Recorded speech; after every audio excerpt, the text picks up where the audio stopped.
hi again everybody, welcome back again di Bitcoin Update. So di review Bitcoin Update ini saya pengen inform sekali lagi nih ke teman-teman ya soal di previous update untuk yang Dogecoin.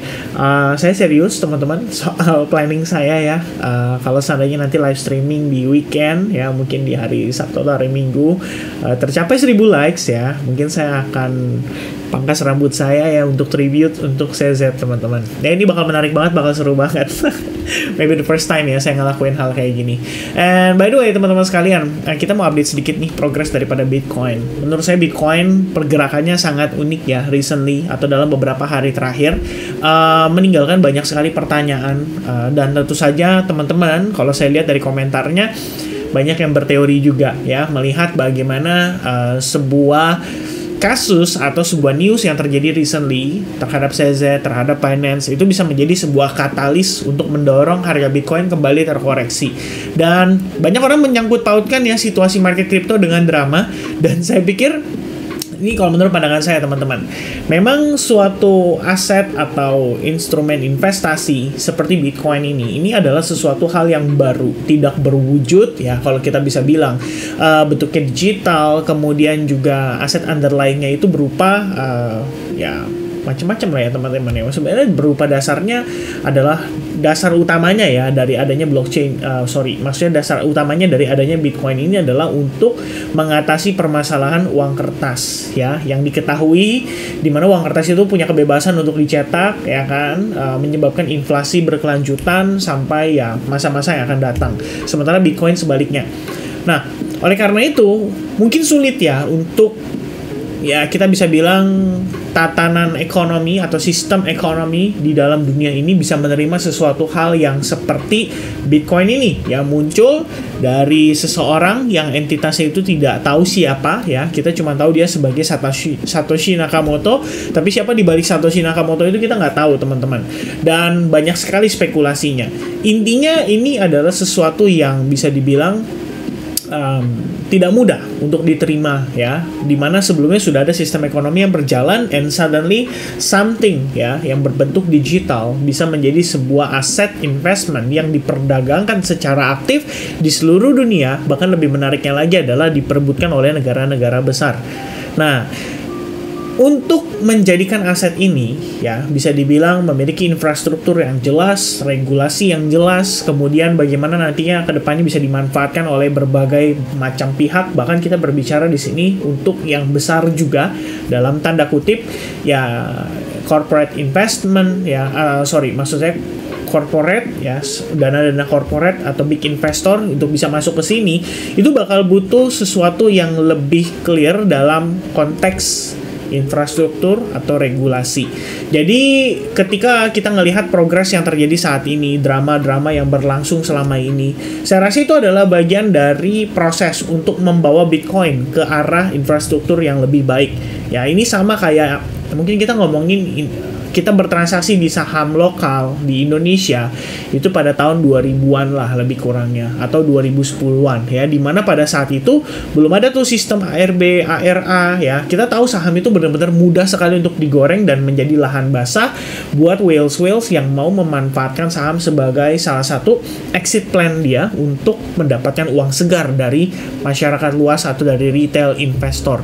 Nah, apakah Bitcoin akan seperti itu suatu saat nanti ya? Kita nggak pernah tahu teman-teman. Itu adalah masa depan yang tidak bisa kita istilahnya nggak bisa kita tebak lah dengan pasti ya. Tapi saat ini kalau misalkan teman-teman berpikir bahwa dengan Bitcoin ETF spot yang rencananya akan segera di-approve, dan mungkin melalui drama ini kita bisa melihat market mengalami panic selling, membawa harga turun lebih jauh, bahkan untuk Bitcoin sendiri bisa kembali sampai ke level mungkin $30.000 ya.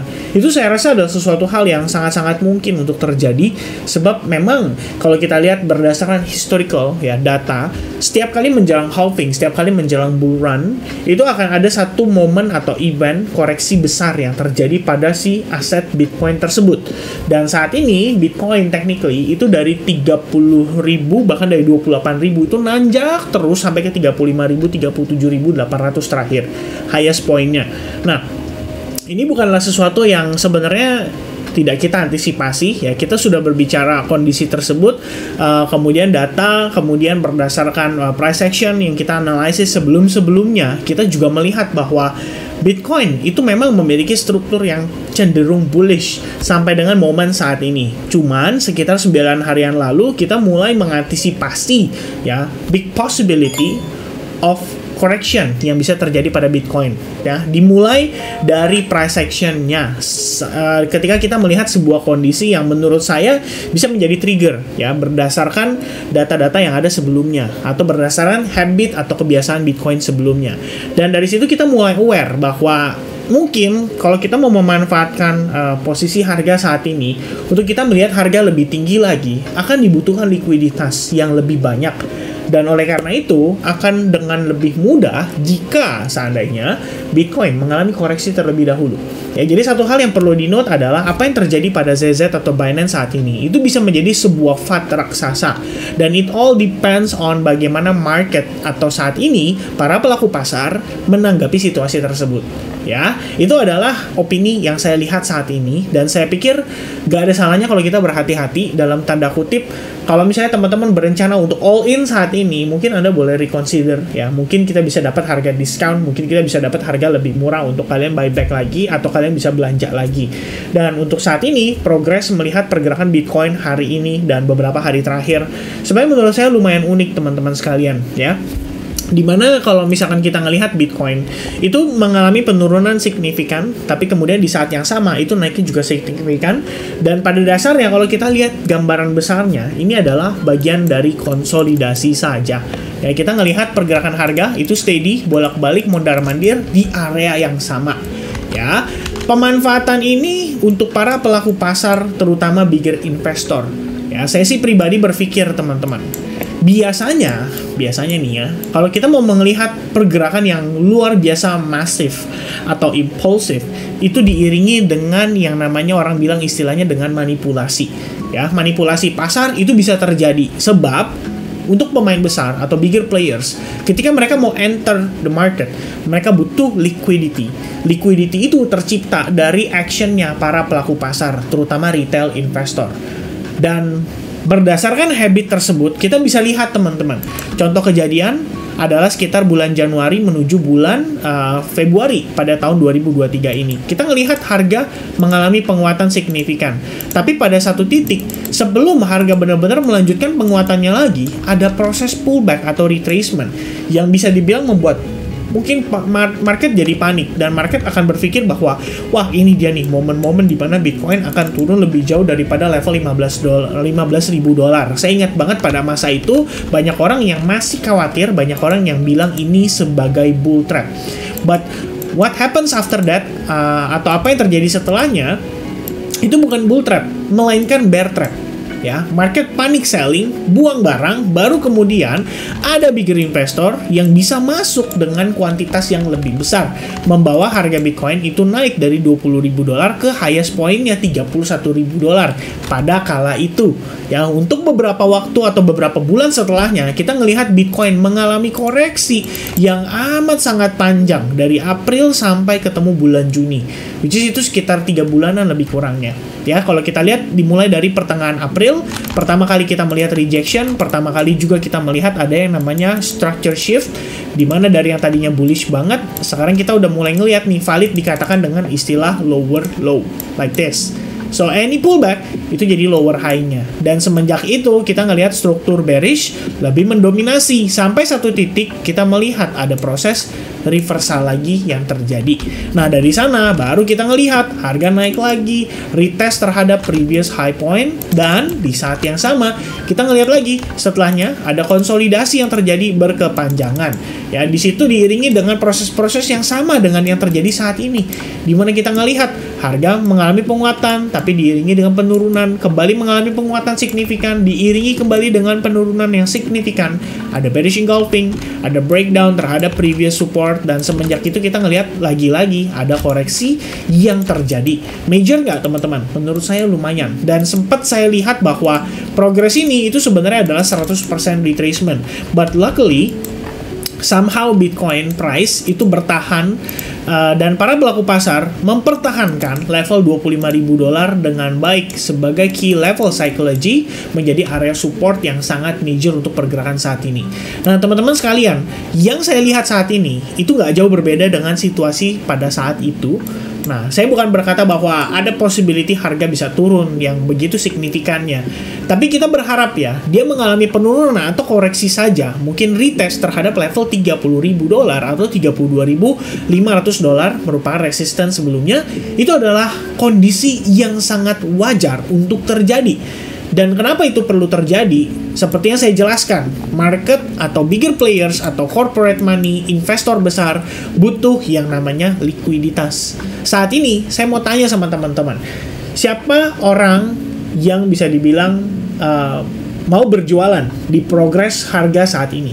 Ya mungkin nggak banyak ya, mungkin ada beberapa retail yang merasa oh udahlah saatnya take profit, market udah mulai diiringi dengan istilahnya kondisi-kondisi negatif dan lain sebagainya.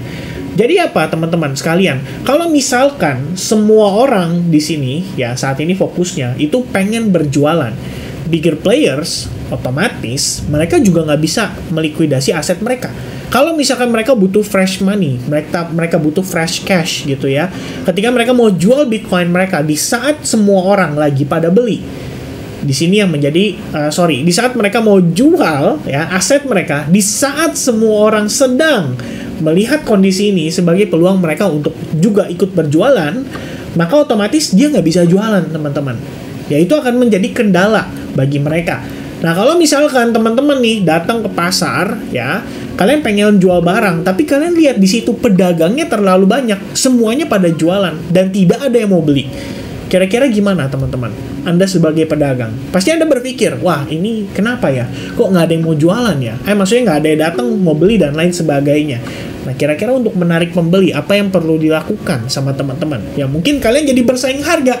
Ya kiri kanan, aduh nih saingan harga. Gue mau diskon nih segini. Tiba-tiba dia diskon lagi, dan lain sebagainya. Baru perlahan-lahan ada permintaan di pasar. Ya, selain kondisi tersebut, ada pun kondisi di mana biasanya tren suatu market itu bisa menarik orang-orang untuk FOMO.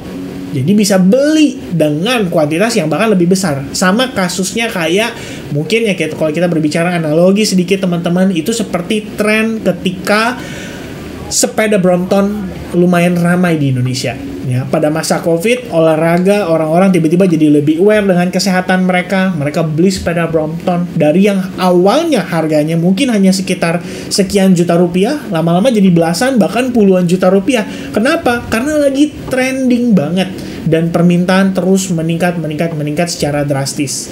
Nah, saat ini teman-teman, kalau kita berpikir sedikit secara logika ya, seandainya saya adalah orang-orang atau pihak-pihak yang berada di balik BlackRock atau orang-orang atau para institusi yang saat ini sedang mengajukan aplikasi untuk Bitcoin ETF Spot. Kira-kira teman-teman, pikir sekali lagi, apakah Anda melihat harga saat ini adalah harga yang oke untuk kita berbelanja dalam kapasitas yang lebih besar? Dan apabila kita mau berbelanja, the biggest question after that adalah apakah ada orang yang berjualan?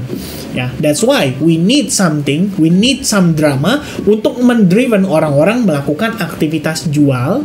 Baru pada akhirnya ketika market perlahan-lahan mengalami koreksi, kita mendapatkan discount price. Disitulah ada momentum untuk seperti BlackRock ataupun bigger investor ataupun bigger corporate saat ini ya corporate besar lah.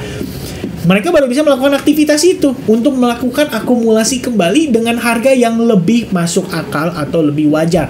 Makanya di sini ada istilah fair price atau harga yang adil atau harga yang wajar.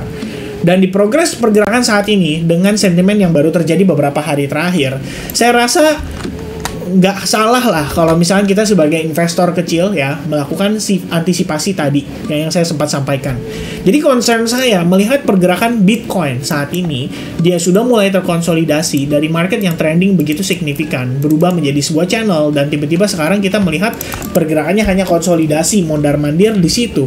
Kalau mengacu pada teori saja yang paling sederhana ya, ini kita sudah sampaikan kemarin, berdasarkan Dow teori saja, ketika suatu market itu berada di sebuah puncak daripada trennya, itu biasanya diiringi dengan konsolidasi. Jadi akumulasi terjadi dari harga murah, markup phase, atau bisa dibilang ketika market trending itu berbarengan biasanya dengan publik yang ikut berpartisipasi, publik yang juga ikut berbelanja, publik yang juga tidak mau ketinggalan sehingga mereka melakukan aktivitas beli somewhere in the middle of the trend. Baru kemudian di ujung daripada si trend tersebut terlihat ada yang namanya konsolidasi kembali terjadi atau sebuah range atau sideways movement, di mana sideways movement itu bisa diconsider atau dipertimbangkan sebagai part of distribution. Nah, kenapa dikatakan distribution? Karena bigger players mau jualan itu nggak segampang kita.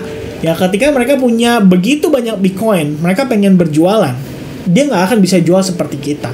Kalau kita jual ya mungkin satu Bitcoin, jebret, jual aja ya di market nggak akan peduli gitu. Tapi kalau teman-teman punya ratusan ribuan Bitcoin dan kalian berencana untuk taking profit, Anda butuh lebih banyak order beli di market.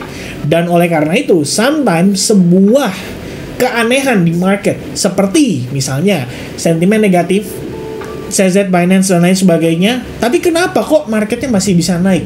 Otomatis apa? Akan banyak orang berpikir secara logika bahwa inilah adalah kondisi di mana saatnya kita boleh beli. Karena sebuah news besar seperti CZ dan Binance saja itu tidak cukup untuk membuat market turun. Ya, dan ketika market mulai panic buying, mereka berpikir bahwa this is the time di mana kita mulai memasuki yang namanya pre-bull run. And they believe bahwa Bitcoin itu masih akan nanjak lagi, bahkan melewati level-level tertingginya seperti 40.000 dan bahkan bisa mengejar lebih tinggi lagi. Ketika ada orang FOMO di market, disitulah dimanfaatkan oleh bigger players. Dan once people panic, which is ketika harga naik ternyata malah jadi bull trap, ya, lalu harga mengalami koreksi begitu jauh, turun sangat dalam, disinilah market akan panik jual. Karena mereka berpikir, ini nih ternyata ya yang dilakukan oleh para pemain besar. Mereka melakukan manipulasi, mereka melakukan ini itu, sehingga mereka menyalahkan pemain besar, mereka menyalahkan bandar, dan pada akhirnya mereka panik jual. Pada saat mereka panik jual, that's the moment ketika bigger investor bisa masuk ke dalam pasar. Ya, ini tentu saja tidak bisa dibuktikan secara langsung ya. Kenapa demikian? Karena ini semua adalah teori konspirasi ya, yang teman-teman mungkin percaya dan mungkin teman-teman menjadikan ini sebagai pembahasan selama beberapa hari terakhir. Karena saya ngelihat ada beberapa komentar yang juga sependapat dengan kondisi tersebut. So, teman-teman sekalian, poin dari video ini sebetulnya adalah memberikan teman-teman second opinion saja supaya kalian bisa berpikir sedikit lebih berhati-hati ya. Kita tidak perlu terlalu FOMO. In the end, market itu selalu mengikuti teori yang sederhana, yaitu premium and discount. Ada momen di mana harga sudah memasuki area discount, which is itu sebenarnya saat orang belanja. Tapi faktanya, pelaku pasar itu cenderung terbalik. Ketika harga turun, mereka panik jual. Sebab mereka khawatir harga bisa turun lebih jauh. Ya, percayalah teman-teman, seseorang itu akan lebih sulit melihat kondisi ya account mereka dalam keadaan profit tiba-tiba turun profitnya. Ya, itu akan lebih sulit untuk mereka menahan diri mereka. Dalam artian, ketika profitnya turun, mereka akan consider, wah inilah saatnya saya buang barang. Ya, saatnya saya take profit dulu. Daripada nanti profitnya malah habis. Di momen itu, biasanya orang baru melakukan aktivitas jual. Ya, nah teman-teman sekalian, ya, apa yang saya coba sampaikan melalui video ini, basically it's a second opinion ya teman-teman. Saya nggak bisa bilang bahwa saya benar, saya nggak bisa bilang juga bahwa saya salah ya, karena kita nggak pernah tahu. Saat ini yang kita bisa lakukan adalah mencoba melakukan analisa berdasarkan recent event yang terjadi dan berdasarkan data historical yang sudah kita lihat secara pergerakan-pergerakan yang ya sebelum-sebelumnya teman-teman sekalian ya.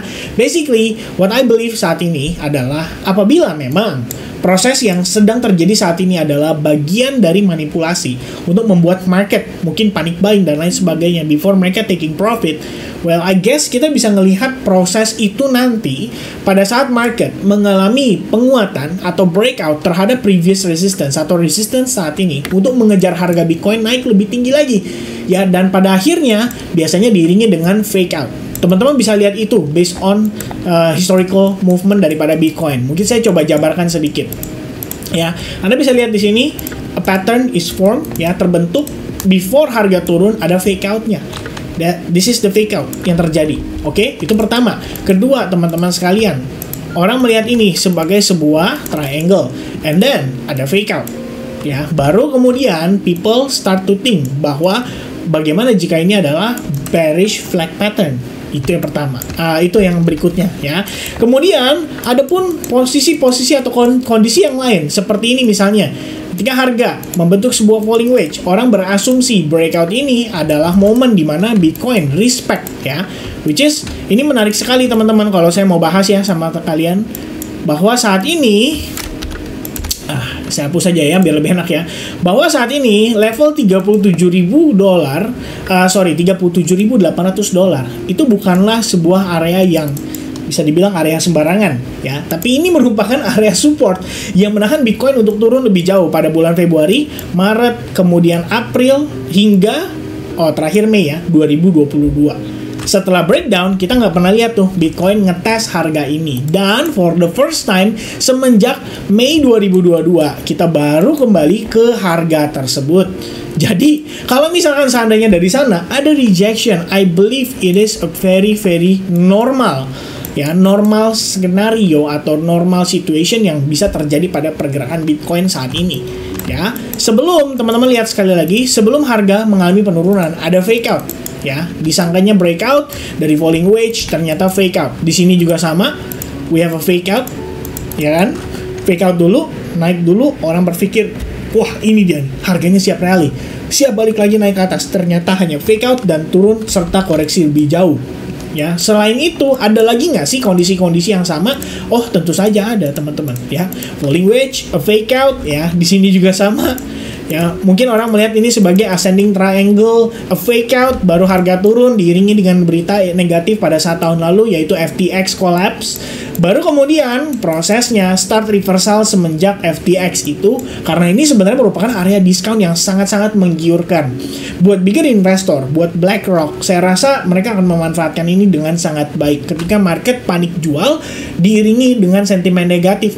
Karena market akan perlahan-lahan tersapu bersih pada saat itu terjadi, mereka bisa masuk dengan order yang tersedia di market. Oke, berikutnya also fake out ya, before harga naik ada penurunan, ada fake out ya. Di sini juga sama, kalau teman-teman lihat lagi ya, ada progress yang bisa dibilang sebenarnya nggak gitu sih. Fake outnya mungkin dilihat dari perspektif yang ini teman-teman ya. Ini melihat ascending triangle, dia naik kemudian dia turun, dan semenjak itu kita melihat koreksi. Nah, sebelum harga rebound atau reverse, kalian bisa lihat ada fake out yang terjadi ya. Simply one candle penurunan retest terhadap level 25.000, tapi itu hanya sekedar untuk menjemput order beli yang tersedia. Semenjak itu harga mengalami rally. Nah, saat ini teman-teman sekalian, what if before price going down kita bisa ngelihat fake out dulu? Nah, itu adalah satu buah consideration yang saat ini kita bisa pertimbangkan. Tentu saja as long structure is still bullish, teman-teman bisa maintain dalam keadaan view yang bullish ya. Kemarin kita ngelihat nih, ada satu indikasi di mana market bisa mengalami koreksi atau bisa menjadi indikasi awal dari koreksi major yang tadi saya sempat sebutkan bisa terjadi pada higher time frame atau time frame yang lebih besar. Nyatanya teman-teman, harga di sini ya membentuk sebuah pola yang dinamakan dengan istilah bearish Quasimodo pattern.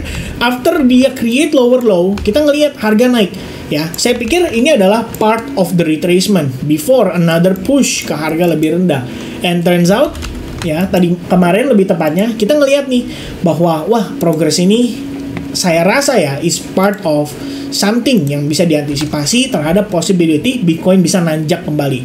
At least saya update ini sekitar jam 12:30 malam kemarin, dan saya ngelihat wah ini ada potensi falling wedge nih. What if this is a breakout dan harga bisa nanjak lagi? And turns out naiknya dengan amat sangat impulsif ya ke pergerakan hari ini. Nah, teman-teman, kalau lihat lagi dari gambaran besar, yes, memang ya sebenarnya kita bisa katakan kemarin adalah indikasi awal, but for now, is it the indication bahwa fake out bisa terjadi? Ya, I think there's so much possibilities teman-teman untuk saat ini ya. Kalau misalkan teman-teman merasa mungkin bingung dengan situasi atau pergerakan saat ini, to be honest ya, saya pun merasa demikian karena saya ngelihatnya ini kita bergerak di dalam sebuah range yang sangat yang amat sangat besar, namun di dalamnya ada pergerakan kecil-kecil yang bisa memberikan kita semacam clue. Apakah si buyers kembali masuk ke market, apakah si sellers kembali menekan price action-nya. But in the end, kalau dilihat lagi secara gambaran besar, it's just a consolidation. Ya. Konsolidasi yang once again bisa dimanfaatkan untuk para pemain besar melakukan distribusi secara bertahap.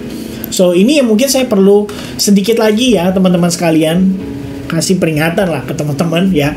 Dan bukan berarti saya sangat bearish teman-teman, karena in the end ketika saya melihat opportunity market bisa mengalami reversal, yang kita manfaatkan adalah mencari setup yang menarik untuk dimanfaatkan juga, dalam arti mengikuti perkembangan dan pergerakan daripada si Bitcoin-nya. Ya, selama Bitcoin-nya nunjukin kepada kita bahwa bull still there dan mereka masih maintain harganya, maka kita juga bisa lakukan hal tersebut. Ya, ketika ada indikasi berpotensi terjadi reversal, teman-teman juga bisa mengantisipasi dan mengambil langkah untuk ya bisa dibilang secure lah account-nya kita. Ya, jadi saya rasa pada update video kali ini mungkin sedikit lebih panjang dan bahkan bisa dibilang ini adalah salah satu update yang cukup panjang ya, hampir 30 menit.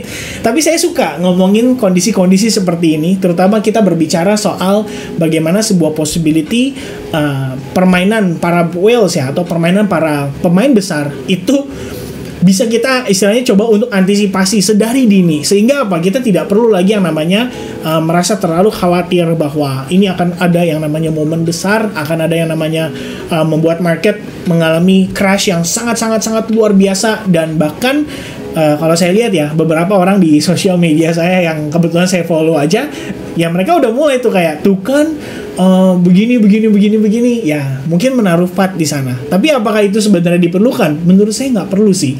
Ya, kita mungkin as a believer ya, as a people yang percaya dengan perkembangan market saat ini. Ya, tadi yang saya katakan, saya cukup percaya bahwa it's all part of the infrastructure yang saat ini sedang dibuild untuk market crypto. So we don't have to be worried, and let's see what will happen in the next halving ya, which is tahun depan teman-teman sekalian. Ya, istilahnya kita udah bertahan lah sejauh ini. Teman-teman yang ngikutin YouTube saya juga udah tahu lah, dari kita bull run sebelumnya masuk ke bear market, ngelewatin seluruh proses bear market, winter, sampai dengan ke proses saat ini. Ini adalah proses yang luar biasa panjang. So guys, just want to remind you guys, bertahan sedikit lagi dan kita akan merasakan next halving yang mudah-mudahan bisa menjadi the next bull run yang dinanti-nantikan oleh para pelaku pasar serta investor di market crypto. So itu aja mungkin update dari saya. Thank you very much guys yang udah nonton video ini sampai finish. Tentu saja perlu effort juga karena ini cukup panjang, but thank you very much guys kalau kalian nonton ini sampai finish. Mudah-mudahan informasi yang saya berikan ke teman-teman bisa di wrap up dengan baik dan bisa menjadi tambahan referensi di dalam analisa. So God bless for you all, and I'll see you guys again in the next update. Cheers and bye bye guys.